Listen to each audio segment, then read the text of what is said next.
Hello students, last classes के अंदर हमने हेमिंग कोड्स के बारे में डिस्कस किया था। उससे पहले साइक्लिक कोड और बाकी कोड्स किए थे। एक क्वेश्चन था हेमिंग कोड का कि construct a Hamming code for data bit is given. तो एक हेमिंग कोड को हमें कंस्ट्रक्ट करना है, construct a Hamming code for given data bit. और जो गिवन डेटा बिट है ना, जो गिवन डेटा बिट है आपके पास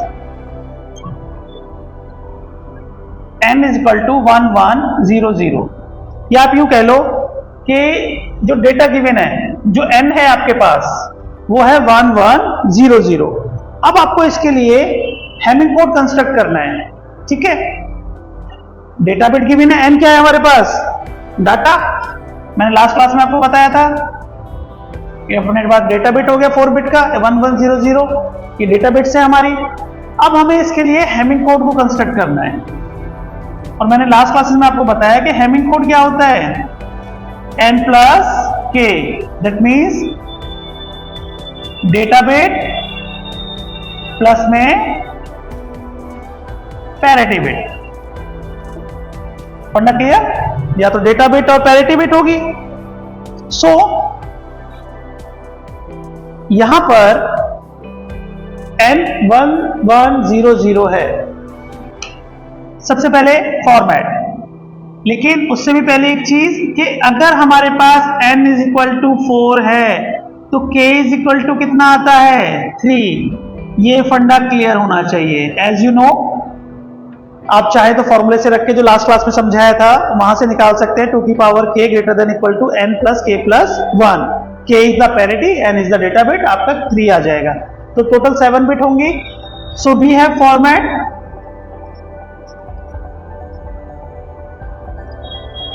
फॉर्मेट क्या था आपके पास? P1, P2, D3, P4, D5, D6 और D7। अगर ये चीज नहीं पता है तो लास्ट वाली जो वीडियो है वो जरूर देख लीजिएगा, क्योंकि आपको वहां पे क्लियर हो जाएगा ये फॉर्मेट कहां से आ रहा है। इसे करने के बाद आप 8 बिट के लिए प्रोसीड कर पाएंगे। 7 बिट्स कहां से आई, कैसे आई, ये फॉर्मेट क्या है, ये मैं ऑलरेडी आपको लास्ट क्लास के अंदर बता चुका हूं। Parities are blank, data bit are given 1100। यहां तक तो कोई डाउट नहीं होना चाहिए, क्योंकि हमें पता है कि जब हमें पैरिटी बिट निकाल लेंगे, डेटा बिट गिवन है, तभी हम काम कर पाएंगे। So now we have find the parity bits. P1 should have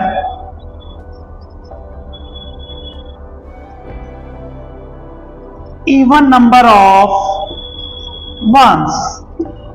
parity bit ये कहती है कि जो अभी हम फाइंड आउट करेंगे वो इवन नंबर ऑफ वंस के लिए होनी चाहिए। सेम P2 शुड हैव, कि होना ही होना चाहिए, should have even number of ones. And parity 4 for the numbers should have even number of once.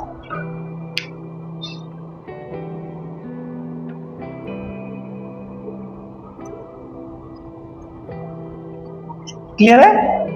ये फॉर्मेट अभी मैं डिजाइन कर दिया, सबके लिए सेम ही चलेगा, P1, P2, P4। अब इसके लिए जो ये वैल्यूज है ये कैसे निकलेंगी, जो मैंने ब्लैंक छोड़ी है, इसके लिए आपको आना चाहिए बाइनरी टेबल। अगर आपको बाइनरी टेबल याद है A B C 4 2 1, कुछ याद आ रहा है? स्टार्टिंग के लेक्चर में मैंने ये चीज कराई थी, बाइनरी टेबल, और मैंने तब कहा था कि ये काम आती ही रहेगी। तो टेबल कहां तक जाएगी? 0 1 2 3 4 5 6 7। टेबल बना लीजिए रफ में आप भी। 2 time 0 2 time 1, 2 time 0 2 time 1, now 0 1 0 1 0 1 0 1। अब देखिए ये जो मैंने 1 लिखा है ना, इसका मतलब क्या है? एक तरीके से अगर मैं इसको ABC ना कहूं ना, मैं एक तरीके से इसको P1 P2 और P4 बोल सकता हूं। तो P1 के अंदर ये बताइए 1 कहां कहां आ रहा है? 1 पे 1 3 5 और 7। पॉइंट क्लियर हुआ कि 1 कहां कहां आ रहा है? तो 1 3, 5 और 7 should have even number of ones. P2 के अंदर 1 कहां कहां आ रहा है, देख लीजिए, 2, 3, 6, 7, 2, 3, 6, 7, और P4 में 4, 5, 6, 7। फॉर्मेट रेडी कर चुके हैं आप। ये वैल्यू कहां से आई, ये सबसे इंपॉर्टेंट होता है, रटने की जरूरत नहीं है, समझने की जरूरत है। एक बार आपने समझ लिया, फंडा क्लियर हो गया, कोई दिक्कत ही नहीं है। तो वैल्यूज पता चल गई, 1, 3, 5, 7, 2, 3, 6, 7, 4, 5, 6, 7 कहां से आया, बस। Now parity 1 blank. Position number 3 पे क्या है, 1, पोजीशन नंबर 5 पर 1 और पोजीशन नंबर 7 पे 1। बट कंडीशन क्या कहती है, should have even number of ones. But यहां पर कितने नंबर ऑफ वंस हैं, 3, विच इज ऑड और even, odd. So for make a even P1 is 1। इसे इवन बनाने के लिए हम यहां पर 1 लगाएंगे, क्योंकि 1 पे क्या था, ब्लैंक, 3 पे 1, 5 पे 1 और 7 पे, ओहो 7 पे तो 0 है। 7 पे अगर 0 है तो ये तो ऑलरेडी इवन है। 7 पे 0 है ना भाई, अगर 7 पे 0 है तो ये तो ऑलरेडी इवन है, तो इसको क्या करेंगे, 0 ही रखेंगे। तो P1 क्या आया, 0। नाउ 2, 3, 6, 7, 2 पर क्या है, ब्लैंक, 3 पे 1, 6 पर 0 और 7 पे 0। अब यहां पे नंबर ऑफ वंस कितने हैं, 1। तो ये ऑड है या इवन, ऑड। इसको इवन बनाने के लिए हम यहां पे 1 लगा देंगे। तो P2 क्या आ गया, 1। पॉइंट समझ में आया कि अगर ऑलरेडी इवन वैल्यूज आ रही है नंबर ऑफ 1 की, 2, 4, 6, तो 0 रहेगा, पैरिटी। अदरवाइज वो क्या हो जाएगा, 1। अब लास्ट 4, 5, 6, 7, 4 पे क्या है, ब्लैंक, 5 पे, D5 पे 1, 6 के पास 0 और 7 के पास 0। अब नंबर ऑफ वंस कितनी बार आया, सिंगल टाइम। सो यहां पर क्या प्लेस कर देंगे, 1। तो P4 क्या आ गया, बताइए, P4 क्या आ गया, 1। तो आपकी पैरिटीज निकल के आ गई, 1, 3, 5, 7, 1, 3, 5, 7, पैरिटी 0 क्योंकि ऑलरेडी ऑड। 2, 3, 6, 7, 2, 3, 6, 7 एक बार 1 था तो इवन बनाने के लिए 1 लगा दिया। इसमें 4, 5, 6, 7, 4, 5, 6, 7 एक ही बार 1 था, इवन बनाने के लिए 1 लगा दिया। क्लियर। सो हमारा जो हेमिंग कोड है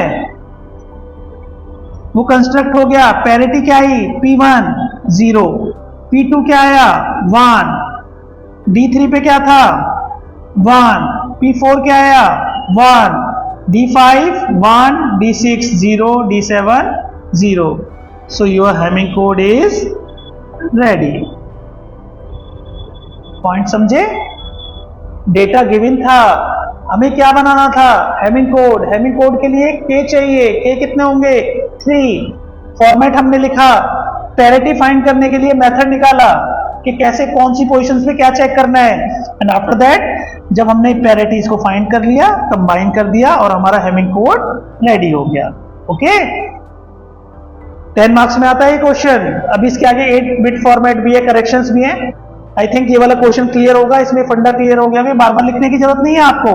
इफ यू हैव आइडिया कि 1, 3, 7, 2, 3, 6, 7, 5, 4, 5, 6, 7 कैसे आ रहा है, अदरवाइज आप रफ में ये बना सकते हैं, कोई दिक्कत नहीं है। क्लियर है, ओके, ऑल द बेस्ट।